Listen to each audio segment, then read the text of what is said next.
Bismillahirrahmanirrahim. Assalamualaikum warahmatullahi wabarakatuh. Asyhadu an la ilaha illallah wahdah wa asyhadu anna Muhammadan abduhu wa rasuluh la nabiyya ba'dah. Allahumma shalli ala Muhammad wa ala alihi wa sahbihi ajmain. Milenialis Islam Indonesia, kali ini kita akan membahas tentang bagaimana ibadah dilakukan pada saat ada sesuatu yang mengancam makhluk ketika melakukan ibadah tersebut. Hal ini terkait dengan fenomena yang sama kita hadapi sekarang, pandemi COVID-19 yang menjadikan kita bahkan untuk bersalaman pun dianjurkan untuk tidak dilakukan dalam rangka untuk menghindari terkena wabah tersebut.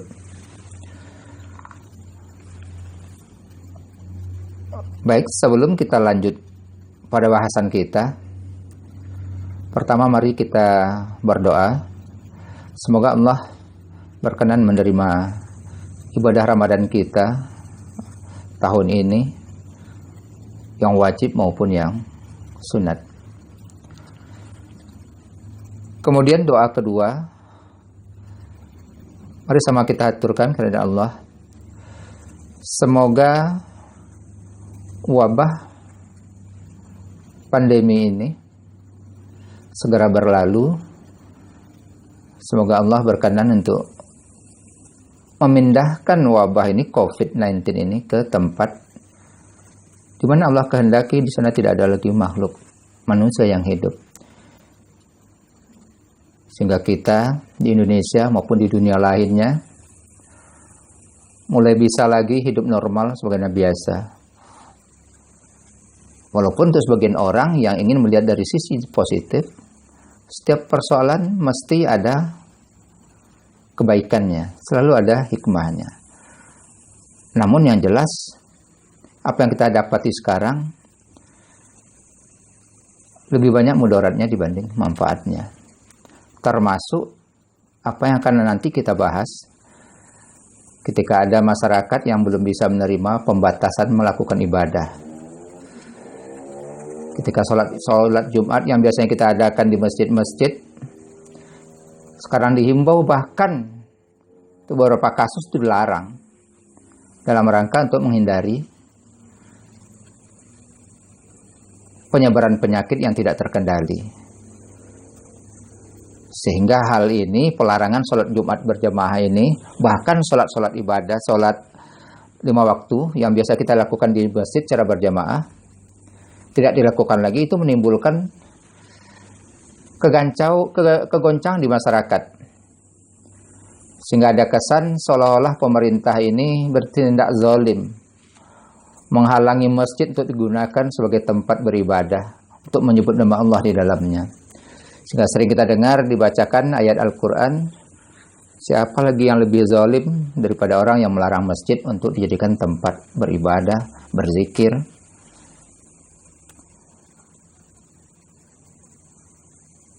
Dan bahkan ini juga menyentuh pada hal-hal lain. Sebagaimana biasa, kalau pada waktu normal, kalau kita bertemu, kita salam, assalamualaikum warahmatullahi wabarakatuh, jabatan tangan, bahkan ada yang cium pipi kanan, cium pipi kiri. Tetapi sekarang itu dilarang, dianjurkan untuk tidak dilakukan dalam rangka menghindari penyebaran penyakit yang sangat cepat dan itu mematikan. Tetapi ini pun masih ada orang yang menganggap pemerintah keterlaluan. Orang melarang itu takut berlebihan terhadap penyakit, melebihi takutnya kepada Allah. Sehingga ada seolah-olah pendapat di masyarakat, yang mana sebenarnya yang benar ini? Apakah memang boleh pemerintah itu melarang masjid digunakan untuk tempat sholat hanya dengan alasan menghindari penularan penyakit kepada manusia lainnya. Dalam rangka itulah kita ingin mengangkatkan tema sederhana ini ke hadapan kita, para milenialis, sehingga dengan demikian ada penambahan pemahaman kita terhadap persoalan ini dilihat dari sisi Al-Quran dan hadis. Baik, sebelum kita lanjut,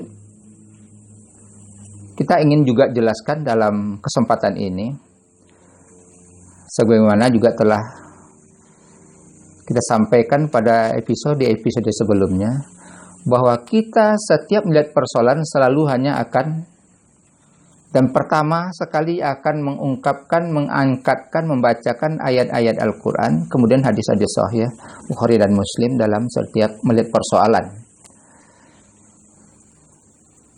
Kenapa hal ini selalu kita lakukan? Karena ingat milenialis, karena kita ingin mencoba mengembalikan pendulum persoalan ini kepada dasarnya. Artinya apa? Kalau kita ingin melihat sesuatu berdasarkan Islam, maka yang pertama kita rujuk adalah Al-Quran dan hadis-hadis Nabi. Sebelum kita melihat kepada pendapat ulama-ulama, para tokoh, termasuk institusi-institusi keagamaan yang mengatasnamakan agama. Kenapa? Karena kalau kita tidak membaca dulu, mengetahui dulu Al-Qur'annya, hadisnya, tapi kita langsung memakai, mengutip pendapat ulama, pendapat tokoh-tokoh, ormas-ormas, nanti kita akan kehilangan pegangan, akan kehilangan acuan yang sebenarnya. Sehingga nanti bisa saja, karena kita manusia, tidak mungkin luput dari salah dan lupa.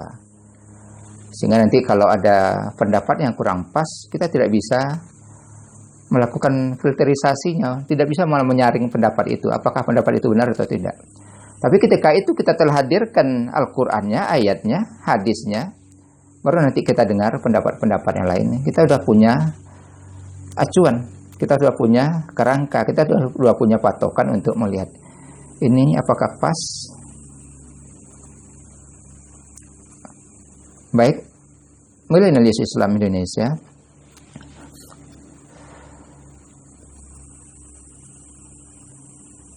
kenapa pemerintah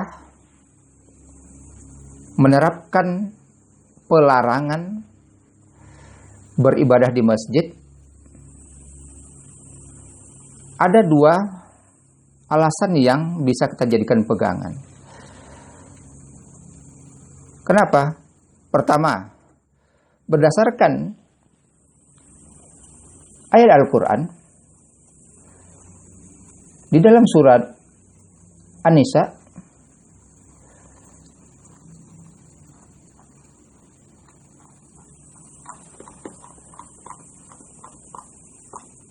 kita nanti akan lihat bagaimana Allah memberikan kewenangan kepada pemerintah untuk mengatur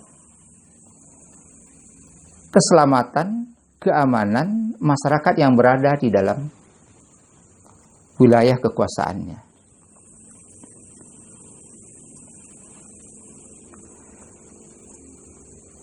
Ayat yang pertama,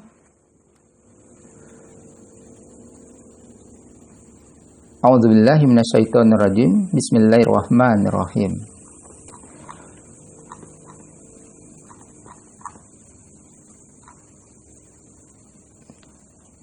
Ya ayyuhallazina amanu atiiullaha wa atiiur rasul wa ulil amri minkum.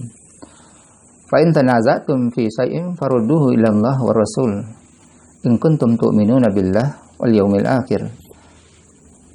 Dzalika khairu wa ahsanu ta'wila.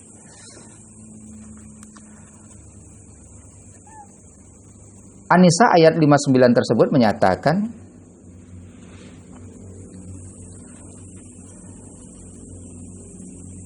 hai orang-orang beriman, kata Allah, taat kepada Allah, taat kepada Rasul, dan kepada pemimpin yang diangkat untuk memimpin kamu. Jika kamu berbeda pendapat dalam suatu persoalan, maka kembalikan persoalan itu kepada aturan Allah, ketetapan Rasulnya. Jika kamu memang beriman kepada Allah dan hari akhir, itulah yang lebih baik dan lebih pas pemahamannya. Jadi ada kewenangan yang diletakkan, yang diamanatkan oleh Allah kepada para pemimpin untuk menjaga kemaslahatan, keselamatan penduduknya, warganya. Kemudian di surat An-Nisa juga ayat berikut, ayat 83, sana disebutkan, A'udzubillahi minasyaitonirrajim. Wa idza ja'ahum amrun minal amni awil khauf aza'u bih wa radduhu ila rasul wa ila ulil amri minhum la'limahu allazina yastanbituna minhum walaula fadlullahi alaikum wa rahmah lattaba'tumus syaitan illa qalil.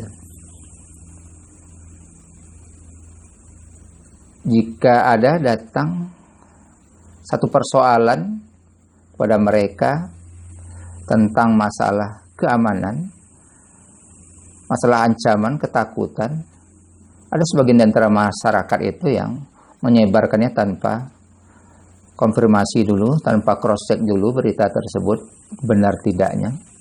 Padahal walau radduhu ila rasul wa ila ulil amri minhum, padahal seandainya berita itu dikembalikannya, ditanyakan kepada rasul ataupun kepada ulul amri, pemimpin di antara mereka, la alimahul lazina yastanbituna minhum, maka sungguh orang yang ingin mengetahui kebenaran berita itu akan mendapat berita yang hak, yang benar dari rasul ataupun pemimpin itu. Jadi ada ketentuan dasar yang Allah telah tetapkan kepada kita bahwa terkait mengenai masalah penyebaran berita, persoalan yang berkaitan dengan masalah keamanan, keselamatan manusia, makhluk yang berada di wilayah yang dikuasai oleh pemimpin itu, ada hak pemimpin untuk mengendalikannya dalam rangka apa? Menjaga kemaslahatan masyarakat, menjaga keutuhan masyarakat, untuk menjaga ketentraman, keamanan. Jadi atas dasar ini, sebenarnya memang pemerintah punya kewenangan dalam hal itu.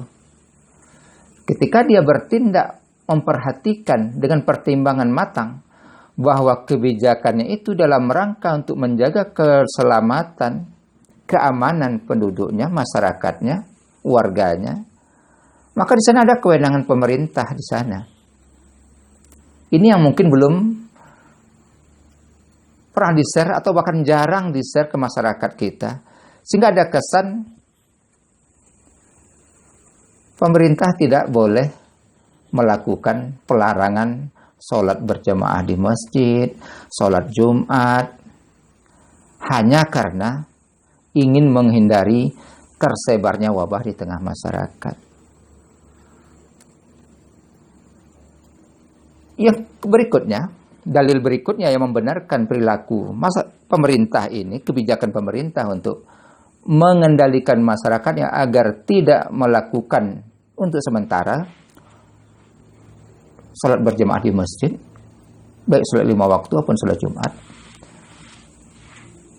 adalah dalil berikut. Sebagaimana kita ketahui, seluruh ibadah mahdah yang kita maksud adalah salat, puasa, zakat, haji, seluruhnya itu punya rukhsah, punya keringanan yang diberikan oleh Allah dan Rasul-Nya kepada kita, kepada para mukallaf, para umat, kepada makhluk. Salat kalau tidak bisa berdiri, duduk. Kalau tidak bisa duduk, berbaring. Orang dalam perjalanan boleh melakukan sholat dengan mengkasar. Sholat yang 4 rakaat menjadi 2. Kemudian boleh juga menggabungkan sholat zuhur dengan asar, maghrib dengan isya. Dan itu apa? Semua dalam rangka menjaga keselamatan dan kemaslahatan hamba sebagai mukallaf yang dibebani tanggung jawab.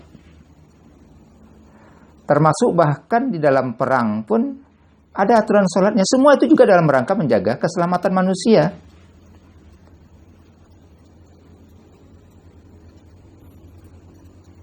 Demikian juga puasa. Untuk orang dalam perjalanan, boleh tidak melakukan puasa. Untuk orang yang tidak mampu, boleh menggantinya dengan fidyah. Jadi semuanya memiliki keringanan-keringanan, rukhsah-rukhsah yang itu semuanya ditentukan dalam Al-Quran. Nanti mana yang kurang di Al-Quran tidak dijelaskan, nanti dijelaskan, dirinci lagi berdasarkan hadis-hadis Nabi. Maksudnya perilaku Nabi dalam menerapkan, menjalankan ibadah tersebut. Demikian juga zakat. Zakat mana keringanannya? Keringanannya nisab, haulnya. Kalau belum sampai batas minimal, tidak ada kewajiban untuk mengeluarkan zakat.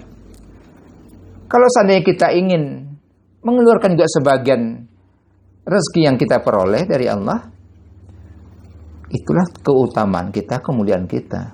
Belum dikenai kewajiban zakat, tapi tetap menyediakan sebagiannya untuk bersedekah, berimpak. Bahkan mudah-mudahan itu pahalanya lebih. Demikian juga ibadah haji. Jelas-jelas disebutkan ibadah haji itu orang yang mampu. Yang tidak mampu, tidak ada.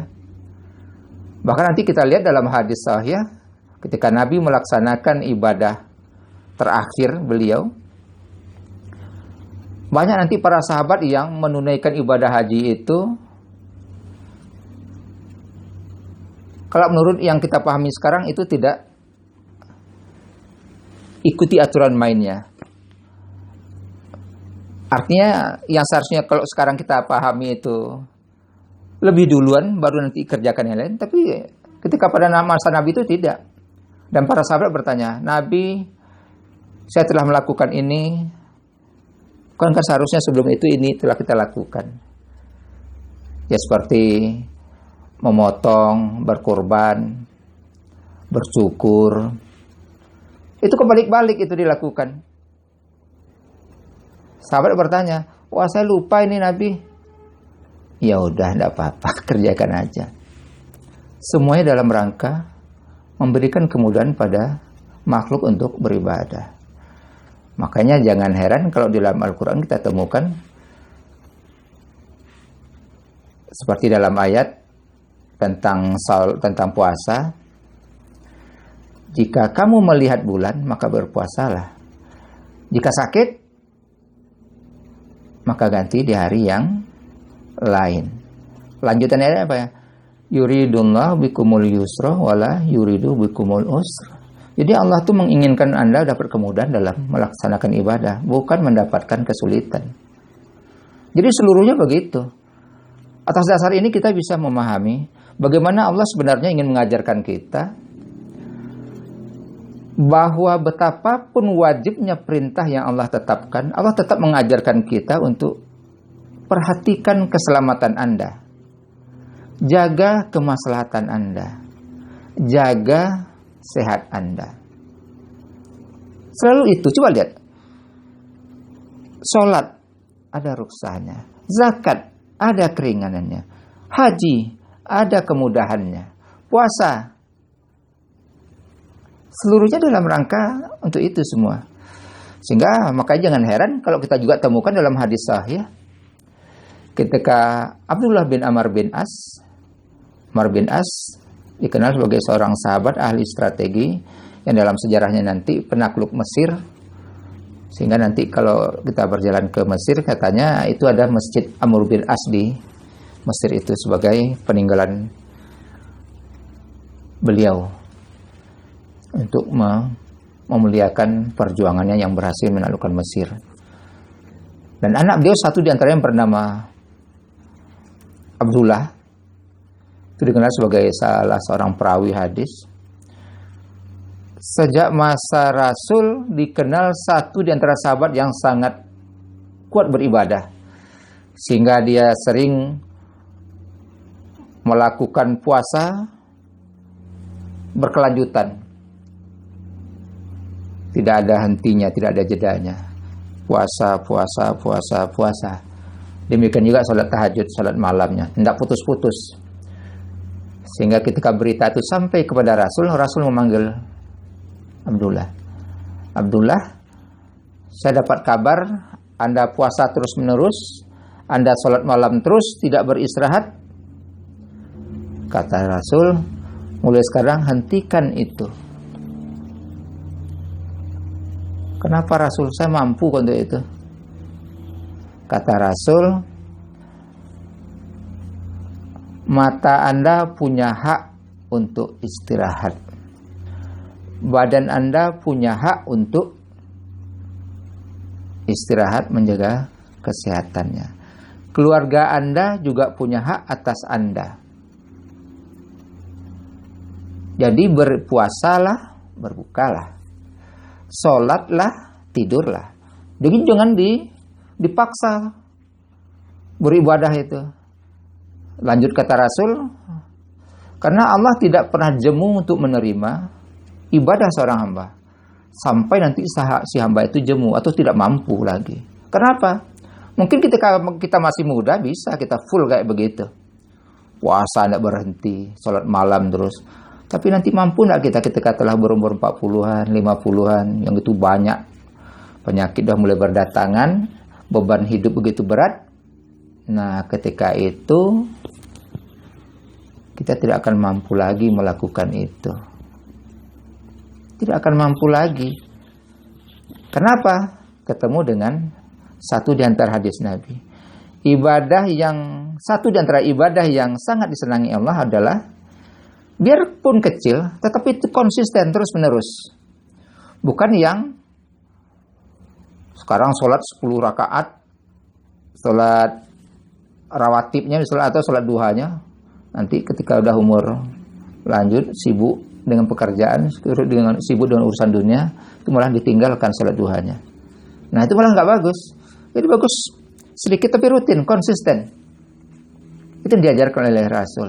Dan nanti dalam satu riwayat lain juga kita nanti akan temukan pengakuan dari Abdullah bin Amr bin As ini, bagaimana dia mengakui memang benar apa yang Rasul katakan. Karena mungkin kita ketika masih muda itu masih mampu kita begitu. Tapi nanti setelah berumur, makanya ibadah yang dulu kita mampu untuk mengerjakan begitu intens, setelah berumur itu akan tercecer dan kita tidak mampu. Sehingga nanti memang terkadang itu akan menimbulkan sedikit kegoncangan di dalam hati. Melihat analisis Islam, jadi dua ini, pertama ada kewenangan pemerintah untuk menjaga keselamatan kemaslahatan penduduknya. Kemudian apa? Ada peluang keringanan yang Allah berikan dalam melaksanakan ibadah. Inilah yang menjadikan dasar kita, dan ini yang dijadikan oleh pemerintah dan para ulama, MUI, NU, Muhammadiyah,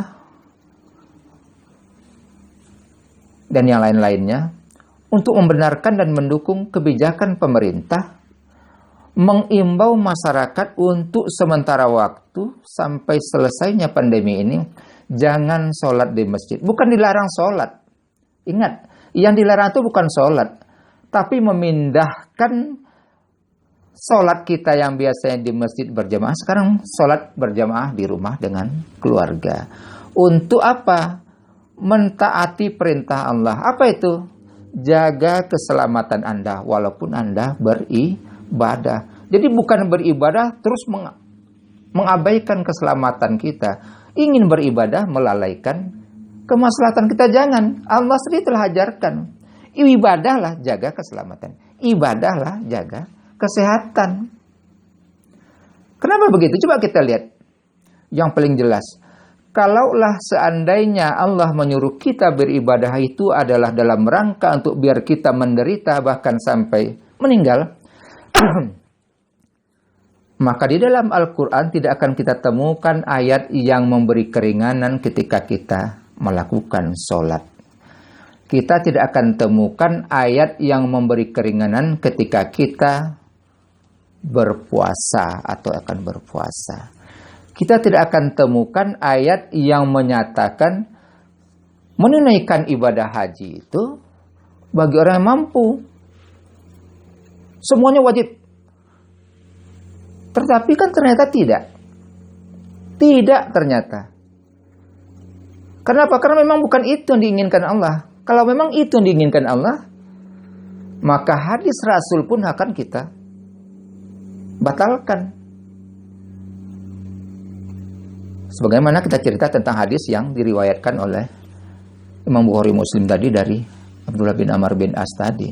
Tentu Rasul bukan akan melarang Abdullah bin Amr bin As. Apa kata Rasul? Wah bagus, Anda sholat malam, kalau dapat Anda sholat terus, puasa terus, biar Anda cepat mati dan syahid. Tentu itu yang akan kita dengar. Ternyata kan tidak. Ternyata yang dinyatakan oleh Nabi adalah, ingat, jiwa Anda, badan Anda punya hak untuk istirahat. Mata Anda punya hak untuk istirahat. Keluarga Anda punya hak untuk Anda perhatikan. Yang lebih jelas lagi apa? Ketika perang. Perang di dalam hadis-hadis saja kita temukan orang yang wafat ketika perang itu dianggap mati syahid. Kemuliaannya, pakaiannya tidak boleh dicopot. Itu yang menjadi kain kafannya. Tidak perlu dimandikan, langsung dikubur. Dan akan disambut oleh ratusan bidadari. Lah kalau memang benarlah tujuan jihad itu untuk menjadikan kita mendapat itu dengan mengabaikan keselamatan kita, tentulah Nabi dan para sahabat tidak akan berperang memakaikan senjata, membawa perisai, tameng. Dan Nabi dan para sahabatnya tidak akan memakai baju besi yang bisa melindungi dari senjata tajam. Untuk apa? Bukankah mati syahid? Kenapa kok masih pakai pedang? Kenapa masih pakai perisai? Kenapa masih memakai baju besi yang akan melindungi? Enggak, jadi Allah mengajarkan kita mati itu hak Allah. Kewajiban kita manusia menjaga amanah Allah. Apa itu? Kesehatan kita, keselamatan kita. Sehingga ketika perintah ibadah itu pun turun, tetap dibarengi dengan perintah untuk menjaga keselamatan dan kesehatan kita. Ini yang terkadang kita sering abai di antara sebagian kita. Sehingga muncul kata-kata, lebih takut pula teman-teman kita itu kepada penyakit daripada kepada Allah. Tidak ada kaitannya, nggak ada. Itu bukan takut kepada penyakit, tidak takut kepada Allah. Justru takut kepada Allah kita. Kenapa? Perintah Allah begitu. Sholat, lakukan dengan kemampuan. Puasa, lakukan dengan kemampuan. Haji, lakukan sesuai kemampuan. Zakat, lakukan sesuai kemampuan. Jangan sampai merugikan kita, mencederai kita, merusak fisik kita, menyakiti kita. Jadi itu tidak bisa dibilang menghindar dari penyakit dianggap takut kepada penyakit melebihi takut kepada Allah. Tidak ada urusannya di sana. Perintah Allah itu begitu. Silahkan kita lihat tadi sebagaimana kita bacakan tadi. Surat Al-Baqarah, surat An-Nisa tentang sholat ketika dalam perjalanan atau sholat khauf. Atau berpuasa sebagaimana dalam surat Al-Baqarah atau dalam Ali Imran yang menyuruh tentang ibadah haji. Jadi kita harus, makanya kita selalu akan ungkapkan, kalau kita bicara Islam, baca dulu Al-Qur'annya, baca dulu hadisnya. Sehingga nanti tidak akan keluar pernyataan seperti itu. Tidak akan keluar pernyataan karena menghindar penyakit Wah, kita udah takut kepada penyakit, melebihi ketakutan kita kepada Allah. Padahal Allah yang mengajarkan kita begitu. Buktinya apa? Di Al-Quran. Di Al-Baqarah tentang puasa. Al-Imran tentang haji. An-Nisa tentang sholat. Sholat ketika dalam perjalanan, ketika sedang musafir, ataupun ketika dalam keadaan perang. Bahkan dalam hadis banyak kita temukan, kita perang itu malah ada yang sholatnya sambil berlari, tidak pernah melihat kiblat, kemana-mana aja. Karena memang begitu kondisinya. Ibadah tetap jalan, tapi keselamatan tetap harus dijaga. Ini yang harus kita perhatikan. Dan itu Allah yang mengatur. Rasulnya mempraktekkannya. Para sahabat mengikuti Rasul. Kita berharap dengan penjelasan ini tidak ada lagi nanti kita dengar ucapan-ucapan sebagaimana telah kita nyatakan di atas sebelumnya. Menjaga keselamatan, menjaga kesehatan dianggap melebihi ketakutan terhadap Allah. Tidak ada urusannya, karena perintah Allah itu begitu. Perintah Allah itu begitu. Jadi ingat, ibadah itu adalah perintah Allah kepada kita. Kalau kita mengerjakan ibadah yang Allah perintahkan, berarti kita harus mengerjakannya berdasarkan tatanan aturan yang Allah dan Rasulnya tetapkan. Allah tetapkan, Rasulnya praktekkan.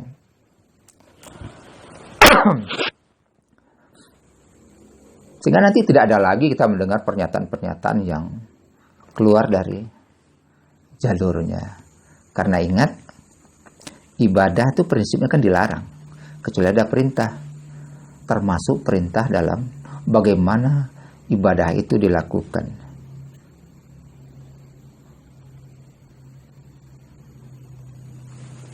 Semoga apa yang kita sampaikan ini dapat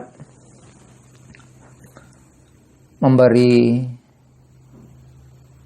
sedikit pencerahan kepada kita, sehingga tidak ada lagi komentar-komentar, pernyataan-pernyataan yang itu di luar konteks. Maksudnya, tidak ada lagi gerutuan-gerutuan seolah-olah pemerintah itu zalim. Ulama itu sekarang sudah takut kepada penyakit dibanding takutnya kepada Allah. Tidak, itu seluruh apa yang pemerintah lakukan, apa yang ulama sarankan kepada pemerintah berdasarkan Al-Quran, berdasarkan hadis. Di sini juga kita dapat ambil satu kesimpulan, bagaimana Allah itu memang mengajarkan kepada kita untuk pandai menjaga kehormatan dan